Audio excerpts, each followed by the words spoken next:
हरियाणा और जम्मू कश्मीर में वोटिंग खत्म हो गई है और अब नतीजे 8 अक्टूबर को आने वाले हैं, लेकिन इससे पहले बारी एग्जिट पोल की है।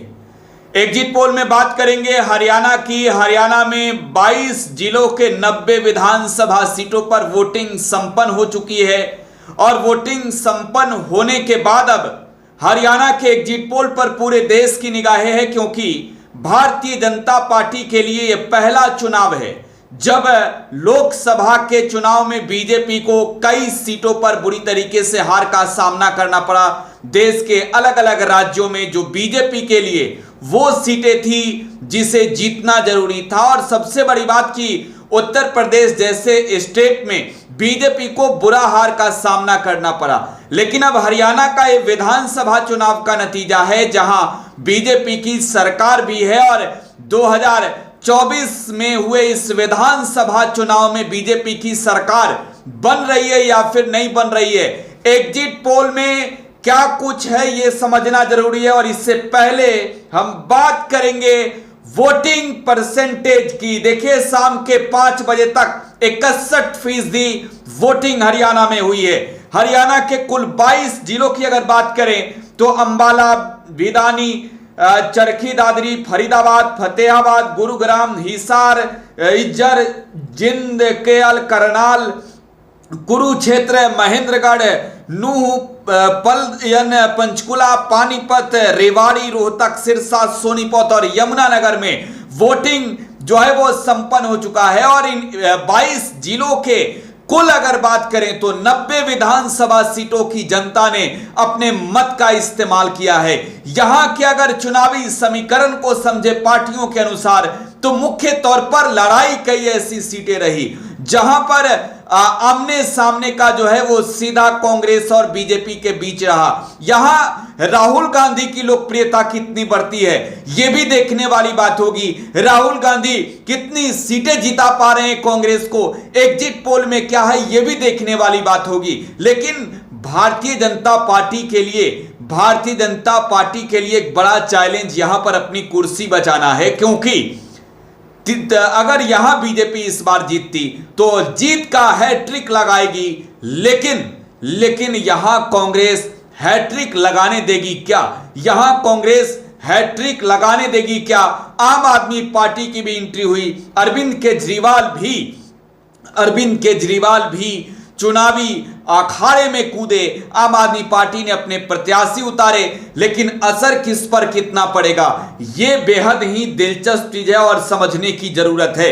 यहां पर जेजेपी से भी जो है वो कैंडिडेट रहे, इनेलो के भी कैंडिडेट रहे, तो एक दिलचस्प जो है वो चुनावी लड़ाई अब संपन्न हो गई है। नतीजे 8 अक्टूबर को आने वाले हैं। पहले आपको एक बार ग्राफिक्स के जरिए हम दिखा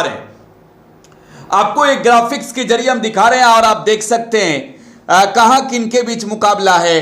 पंचकुला की 2 सीट, कालका और पंचकुला, यहां पर बीजेपी के शक्ति रानी शर्मा और कांग्रेस के प्रदीप चौधरी के बीच लड़ाई, और इनेलो से यहां पर चरण सिंह जो भाजपा के उम्मीदवार हैं वो चुनावी मैदान में हैं। पंचकुला में ज्ञान चंद्र गुप्ता बीजेपी के उम्मीदवार हैं, कांग्रेस से चंद्र मोहन है, जेजेपी से यहां सुशील गर्ग, तो क्षितिज चौधरी इनेलो से हैं। यहां पर इसके अलावा अगर बात की जाए तो अंबाला की अगर देखी जाए, अंबाला की 4 सीट, नारायणगढ़, अंबाला सिटी, मुलाना और अंबाला कैंट, बीजेपी ने पवन सैनी को नारायणगढ़ से उतारा, कांग्रेस ने शैली चौधरी को। वहीं अंबाला सिटी में असीम गोयल चुनाव लड़ रहे हैं बीजेपी से, तो निर्मल सिंह कांग्रेस से। मुलाना में संतोष सरवन बीजेपी के उम्मीदवार हैं, पूजा चौधरी कांग्रेस की। अंबाला कैंट से अनिल विज जो पूर्व गृह मंत्री हैं वो चुनाव लड़ रहे हैं बीजेपी के टिकट पर, तो परविंदर पाल कांग्रेस के टिकट पर, जेजेपी से अवतार सिंह और ओंकार सिंह इनेलो से। यमुनानगर की अगर बात की जाए तो यमुनानगर की 4 सीट, साढौरा, जगाधरी और यमुनानगर और रादौर, बलवंत सिंह बीजेपी के उम्मीदवार, कांग्रेस से रेणु बाला। और इसके अलावा जेजेपी में आजाद समाज पार्टी से सोहेल चुनाव लड़ रहे हैं, तो इनेलो का जो गठबंधन है उसमें बीएसपी से ब्रिजपाल चुनाव लड़ रहे हैं। जगाधरी सीट से जो है वो कमरपाल गुज्जर बीजेपी के उम्मीदवार, अकरम खान कांग्रेस के उम्मीदवार हैं। आजाद समाज पार्टी के उम्मीदवार अशोक कुमार हैं जेजेपी वाले गठबंधन से, तो इनेलो गठबंधन से दर्शन लाल बीएसपी के उम्मीदवार हैं। यमुनानगर सीट से घनश्याम दास बीजेपी के उम्मीदवार रमन त्यागी कांग्रेस के उम्मीदवार। वहीं अगर बात की जाए रादौर की तो श्याम सिंह राणा बीजेपी के उम्मीदवार, विशन लाल जो है वो कांग्रेस के उम्मीदवार हैं। कुरुक्षेत्रा की 4 सीटों की अगर बात की जाए तो लाडवा से नवाब सिंह सैनी जो हरियाणा प्रदेश के मुख्यमंत्री हैं और यहां इनका मुकाबला सिटिंग एमएलए मेवा सिंह से है। शाहबाद में सुभाष चंद्र जो है बीजेपी के उम्मीदवार हैं, रामकरण कांग्रेस के उम्मीदवार हैं। थानेसर में सुभाष सुधा बीजेपी के उम्मीदवार हैं तो अशोक अरोड़ा जो है वो कांग्रेस के उम्मीदवार हैं। और पिहोवा में जय भगवान बीजेपी के उम्मीदवार, मनदीप चड्डा कांग्रेस के उम्मीदवार। कैथल सीट पर अगर देखी जाए तो कैथल में 4 सीटें हैं। कैथल जिले में गोहला, कयालत और कैथल और पुंडली, यहां पर कुलवंत बाजीगर बीजेपी के उम्मीदवार हैं गोहला से, तो देवीदर हंस कांग्रेस के उम्मीदवार हैं। कलायत सीट से जो है वो कमलेश डांडा बीजेपी के उम्मीदवार हैं। विकास सहारन कांग्रेस के उम्मीदवार हैं कैथल से। लीलाराम गुज्जर आदित्य जो है वो बीजेपी के कैंडिडेट हैं तो आदित्य सुरजेवाला जो है वो कांग्रेस के उम्मीदवार हैं। ये बीजेपी के लिए एक तरीके से समझे तो यहां एक बहुत टफ लड़ाई है। बीजेपी जो है वो आमने सामने की लड़ाई लड़ रही है। अगर हम बात की जाए करें अगर पिहोवा की तो जय भगवान मनदीप चड्डा की बात हो गई है। करनाल में अगर हम सीधे जाएं और उससे पहले आपको मैं बताना चाहूंगा पुंडरी सीट का, तो सतपाल जंबा जो है वो बीजेपी के उम्मीदवार हैं और कैथल से जो है वो कैथल के पुंडरी सीट से कांग्रेस के उम्मीदवार सुल्तान जडोला हैं। इसके अलावा करनाल में अगर हम प्रवेश करें तो करनाल में जो 5 सीटें हैं, नीलो खेरी से भगवान दास बीजेपी के उम्मीदवार हैं। धर्मपाल गोंदर जो है वो कांग्रेस के उम्मीदवार हैं। इंद्री सीट से राम कुमार कश्यप बीजेपी के उम्मीदवार हैं तो कांग्रेस के उम्मीदवार जो है वो राकेश कंबोज हैं। करनाल से जगमोहन आनंद बीजेपी के उम्मीदवार, सुमित्रा विर्क जो है वो कांग्रेस के उम्मीदवार हैं। इसके अलावा अगर बात की जाए घरौंडा से तो हरविंदर कल्याण बीजेपी के उम्मीदवार, वीरेंद्र सिंह राठौर कांग्रेस के उम्मीदवार, असंध से योगेंद्र राणा बीजेपी के उम्मीदवार, शमशेर गोगी जो है वो यहां पर कैंडिडेट हैं कांग्रेस की ओर से। तो ये चुनावी लड़ाई एक तरीके से समझे तो बहुत टफ लड़ाई इस बार रही है यहां पर बीजेपी के लिए। इसके अलावा पानीपत की सीट की बात करें तो पानीपत ग्रामीण से महिपाल डांडा चुनाव लड़ रहे बीजेपी के टिकट पर, सचिन कुंडू कांग्रेस के टिकट पर। पानीपत शहरी से प्रमोद कुमार बीज बीजेपी के टिकट पर, बलविंदर शाह कांग्रेस के टिकट पर। इरसाना से कृष्णलाल पंवार जो है वो बीजेपी के उम्मीदवार, बलवीर सिंह कांग्रेस के उम्मीदवार रहे। इसराना से कृष्णलाल पंवार, बलवीर सिंह की बात हो गई। तो अब समालखा से बात की जाए, मनमोहन भगाड़ा बीजेपी के उम्मीदवार, धर्म सिंह छौक्कर कांग्रेस के उम्मीदवार। सोनीपत की अगर बात की जाए तो गन्नौर सीट से देवेंद्र कौशिक बीजेपी के उम्मीदवार, कुलदीप शर्मा कांग्रेस के उम्मीदवार। राई में कृष्ण गहलावत बीजेपी के उम्मीदवार, जय भगवान कांग्रेस के उम्मीदवार। खरखौदा में पवन खरखौदा बीजेपी के उम्मीदवार, जयवीर सिंह कांग्रेस के उम्मीदवार। सोनीपत में निखिल मादान बीजेपी के उम्मीदवार और सुरेंद्र पवार कांग्रेस के उम्मीदवार। गोहाना में अरविंद सिंह जो है वो अरविंद सिंह बीजेपी के उम्मीदवार, जगबीर सिंह कांग्रेस के उम्मीदवार। बदोरा में प्रदीप संगवान बीजेपी के उम्मीदवार, इंदुराज नरवाल कांग्रेस के उम्मीदवार। जिंद जिले की बात की जाए तो जुलाना सीट ये काफी हॉट सीट रही, यहां पर बीजेपी के योगेश कुमार हैं तो कांग्रेस ने विनेश फोगाट को मैदान में उतारा और विनेश फोगाट के चुनावी मैदान में उतरने के बाद यह सीट हॉट सीट बन गई। सफीदों से रामकृष्ण गौतम बीजेपी के उम्मीदवार, सुभाष गंगोली कांग्रेस के उम्मीदवार। जिंद में कृष्णलाल मिड्डा बीजेपी के उम्मीदवार, महावीर गुप्ता कांग्रेस के उम्मीदवार। उचाना कला से देवेंद्र अत्री बीजेपी के उम्मीदवार, विजेंद्र सिंह कांग्रेस के उम्मीदवार। नरवाना से कृष्ण कुमार बीजेपी के उम्मीदवार, सतवीर डबलैन कांग्रेस के उम्मीदवार हैं। फतेहाबाद की अगर बात की जाए तो टोहाना सीट जो है वो टोहाना से देवेंद्र सिंह बबली बीजेपी के उम्मीदवार, वहीं कांग्रेस से परमवीर सिंह उम्मीदवार हैं। फतेहाबाद में टूडाराम बीजेपी के उम्मीदवार, बलवान सिंह कांग्रेस के उम्मीदवार। रतिया विधानसभा सीट पर सुनीता दुग्गल बीजेपी के उम्मीदवार, जरनैल सिंह कांग्रेस के उम्मीदवार हैं। सिरसा की अगर बात की जाए, देखिए सिरसा में डेरा सच्चा सौदा के प्रमुख जो है वो बाहर आए और इसके बाद से बीजेपी के लिए उन्हें वोट मांगा और यहां पर कालावांडी सीट पर जो है वो राजिंदर देसुजोधा को बीजेपी ने उम्मीदवार बनाया। शिषपाल केहरवाला को कांग्रेस ने उम्मीदवार बनाया।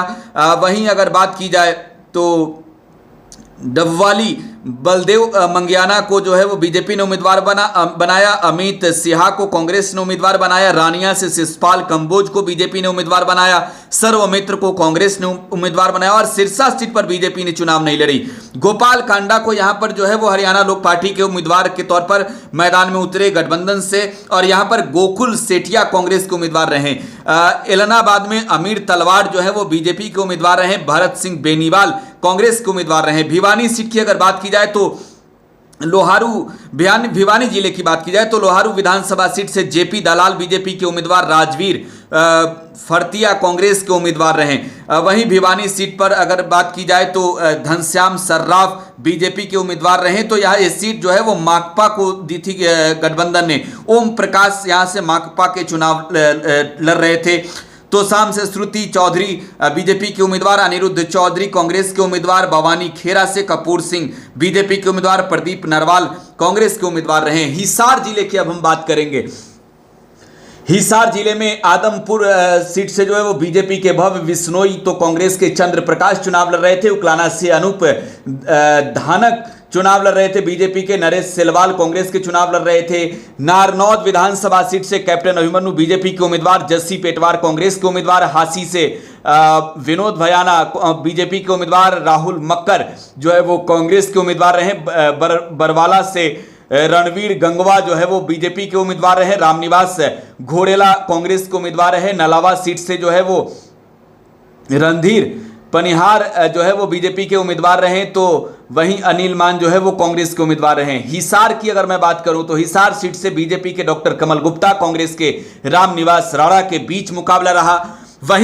वहीं अगर बात की जाए चरखी दादरी जिले की तो बादरा सीट से उमेद सिंह चुनाव लड़ रहे बीजेपी के टिकट पर। सोमवीर सिंह कांग्रेस के, दादरी से सुनील संगवान बीजेपी के उम्मीदवार, कांग्रेस के मनीषा संगवान। वहीं रोहतक जिले में अगर प्रवेश करें तो रोहतक में 4 सीटें हैं। महम से दीपक हुड्डा बीजेपी के उम्मीदवार, बलराम दागी जो है वो कांग्रेस के उम्मीदवार। गढ़ी सांपला से मंजू हुड्डा जो है वो बीजेपी के उम्मीदवार है और कांग्रेस ने यहां पर पूर्व सीएम भूपेंद्र सिंह हुड्डा को मैदान में उतारा है। रोहतक से मनीष ग्रोवर बीजेपी के उम्मीदवार है तो भारत भूषण बत्रा कांग्रेस के उम्मीदवार। कलानौर से रेणु डाबरा बीजेपी के उम्मीदवार तो शकुंतला खटक कांग्रेस के उम्मीदवार है। झज्जर जिला में चले तो बहादुरगढ़ सीट पर जो है वो दिनेश कौशिक बीजेपी के उम्मीदवार रहे तो राजेंद्र जून कांग्रेस के उम्मीदवार रहे। बादली से ओम प्रकाश धनकर बीजेपी के उम्मीदवार रहे तो कुलदीप वस्त कांग्रेस के उम्मीदवार रहे। झज्जर में कप्तान वर्धाना को बीजेपी ने टिकट दिया। गीता भुक्कल को कांग्रेस ने मैदान में उतारा। बेड़ी में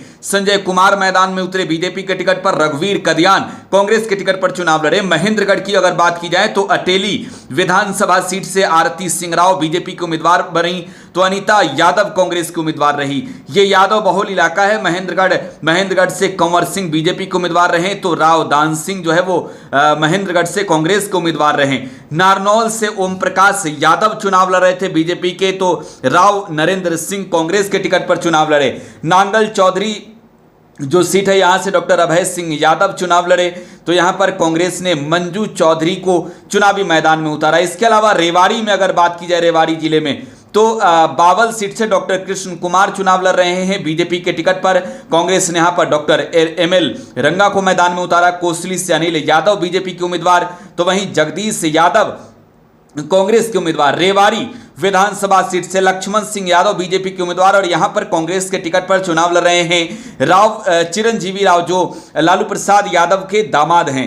गुरुग्राम में अगर हम देखें तो गुरुग्राम के पटौदी सीट से बीजेपी के बिमला चौधरी और पर्ल चौधरी कांग्रेस के उम्मीदवार के बीच सीधी लड़ाई।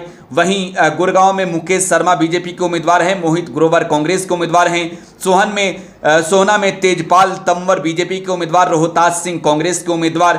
बादशाहपुर में राव नरवीर सिंह बीजेपी के उम्मीदवार। वर्धन यादव कांग्रेस के उम्मीदवार। नूह अगर जिले में प्रवेश करें तो नूह में संजय सिंह बीजेपी के उम्मीदवार। अफ्ताब अहमद कांग्रेस के उम्मीदवार। फिरोजपुर झिरका में नसीम अहमद बीजेपी के उम्मीदवार और मामन खान कांग्रेस के उम्मीदवार। पुन्हाना में एजाज खान बीजेपी के उम्मीदवार। मोहम्मद इलियास कांग्रेस के उम्मीदवार। वहीं पलवल विधानसभा सीट की बात करें तो हथीन विधानसभा सीट से मनोज कुमार चुनाव लड़ रहे हैं बीजेपी के तो कांग्रेस के मोहम्मद इसराइल। पोडल से हरिंदर सिंह चुनाव लड़ रहे हैं तो उदयभान कांग्रेस के टिकट पर चुनाव लड़ रहे हैं। पलवल में गौरव गौतम चुनाव लड़ रहे हैं बीजेपी के। करण दलाल कांग्रेस के। फरीदाबाद में अगर देखें तो पृथला सीट से टेकचंद्र शर्मा बीजेपी के उम्मीदवार। कांग्रेस ने रघुवीर तेवतिया को मैदान में उतारा। फरीदाबाद एनआईटी सीट पर सतीश फागना बीजेपी के, कांग्रेस के नीरज शर्मा और बड़खल धनेश अदलखा जो है वो बीजेपी के उम्मीदवार रहे बड़खल सीट से। तो विजय प्रताप कांग्रेस के उम्मीदवार। बल्लभगढ़ से मूलचंद्र शर्मा बीजेपी के उम्मीदवार। तो पराग शर्मा कांग्रेस के उम्मीदवार। फरीदाबाद में विपुल गोयल बीजेपी के उम्मीदवार। तो लखन सिंगला कांग्रेस के उम्मीदवार। तिगांव से राजेश नागर जो है वो चुनाव लड़ रहे बीजेपी के टिकट पर। तो वहीं रोहित नागर कांग्रेस के टिकट पर।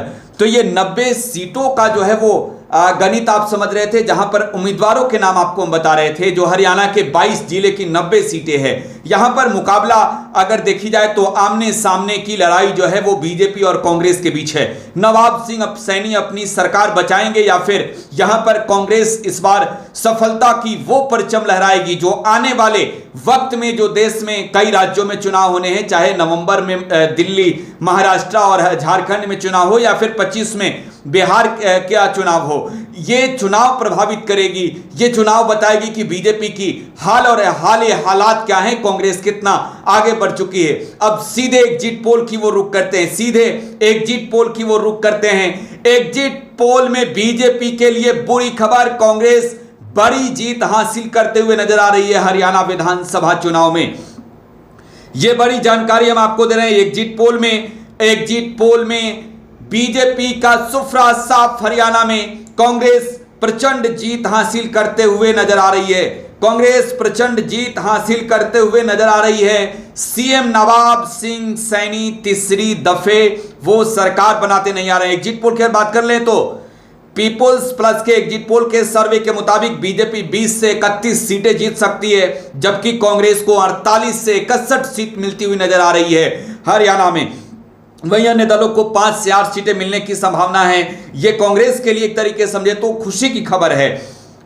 रिपब्लिक मैट्रिज एग्जिट पोल के मुताबिक कांग्रेस को 55 से 62 सीटें मिल रही है। 55 से 62 सीटें हरियाणा के चुनाव में कांग्रेस को मिल रही है। रिपब्लिक मैट्रिज एग्जिट पोल कह रहा है, जबकि बीजेपी 18 से 24 सीटों पर सिमट सकती है। ध्रुव रिसर्च के एग्जिट पोल के मुताबिक हरियाणा में कांग्रेस की सरकार बहुमत के साथ बन रही है। सर्वे के मुताबिक 90 विधानसभा सीटों में कांग्रेस 57 सीटें जीत रही है। वहीं अगर इसके अलावा बात की जाए तो तमाम चैनलों की जो एग्जिट पोल है वो एग्जिट पोल ये दिखाता है कि एग्जिट पोल में इस बार जो है वो हार बुरी तरीके से हार जो है वो यहां पर बीजेपी की हो रही है। भारतीय जनता पार्टी के लिए बड़ी मुश्किल इस बार कांग्रेस बन चुकी है और कांग्रेस यहां पर सरकार बनाते हुए दिख रही है। कांग्रेस सरकार बनाते हुए दिख रही है। एक शानदार वापसी करते हुए नजर आ रही है कांग्रेस हरियाणा के चुनाव में कांग्रेस शानदार वापसी करते हुए नजर आ रही है। दैनिक भास्कर के मुताबिक कांग्रेस 44 से 54 सीटें जीत सकती है, बीजेपी 19 से 29, जेजेपी 1 सीटें जीत सकती है 0 से 1, आईएनएलडी जो है वो 1 से 5 सीटें जीत सकती है, 1 से 5 सीटें। वहीं जिस्ट की जो टीआईएफ रिसर्च की टीम है 45 से 53 सीटें दे रही है कांग्रेस को, 29 से 37 सीटें बीजेपी को, 0 से 2 सीटें आईएनएलडी को। तो ये जो है वो स्पष्ट तौर पर समझे तो बीजेपी के लिए बड़ी खबर है और बुरी खबर है। बीजेपी के लिए बुरी खबर है और बीजेपी के लिए बुरी खबर यह है कि भारतीय जनता पार्टी हरियाणा में फिर से वापसी नहीं कर रही है। हरियाणा में फिर से बीजेपी वापसी नहीं कर रही है और हरियाणा का जो एग्जिट पोल है वो सबको चौंका रहा है। हरियाणा का एग्जिट पोल सबको चौंका रहा है।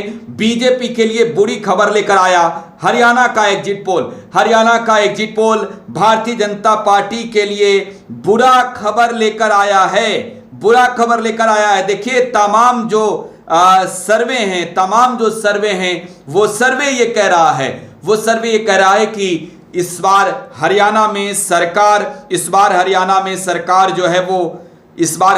सरकार नोट कीजिएगा कांग्रेस की आ रही है। कांग्रेस की स्थिति काफी मजबूत है कांग्रेस की स्थिति हरियाणा में। तो हरियाणा का ये चुनावी नतीजा एक तरीके से कहें तो बेहद दिलचस्प होगा। हरियाणा का ये चुनावी नतीजा निर्णायक होगा। हरियाणा का ये चुनावी नतीजा बताएगा कि कितना सीटें कौन जीता 8 अक्टूबर को। फिलहाल आप टुडे बिहार न्यूज के साथ बने रहें। धन्यवाद।